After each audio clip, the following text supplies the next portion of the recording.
আব্বা সূর্য দিনে মানে কেতে ওঠে? তা কখন উঠবে? কেন রাত্রি? দিনে মানে কি সূর্য আমাদের কাজে লাগে? কেন কাজে লাগে না কেন?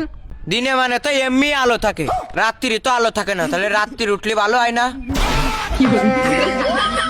আব্বা আর একটা কথা, আবার কি কথা?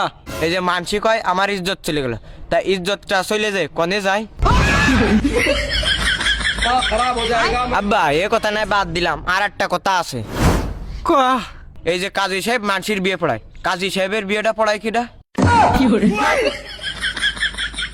আব্বা আরো কিছু কবি? হ্যাঁ আব্বা। তা কোয়া। আব্বা এই যে মানসি জন্মদিন পালন করে, তো জন্ম রাত পালন করে না কেন? যারা রাত্রি রইলো তারা তো জন্ম রাত পালন করতে পারতো। ও আব্বা। তুই কি থামবি মনি? না আব্বা। তাহলে কোয়া।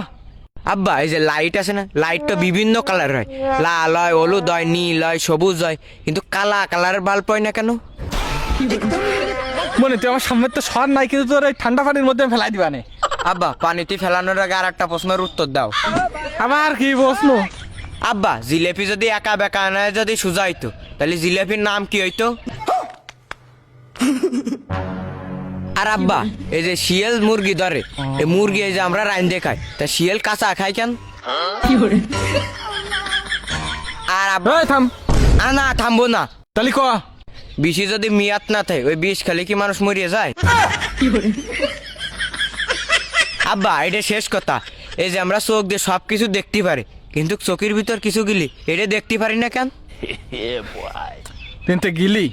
না আব্বা যাবো না, আর একটা কথা কব। শুয়ার বাচ্চা আবার তুই আর কি কবি রে? আব্বা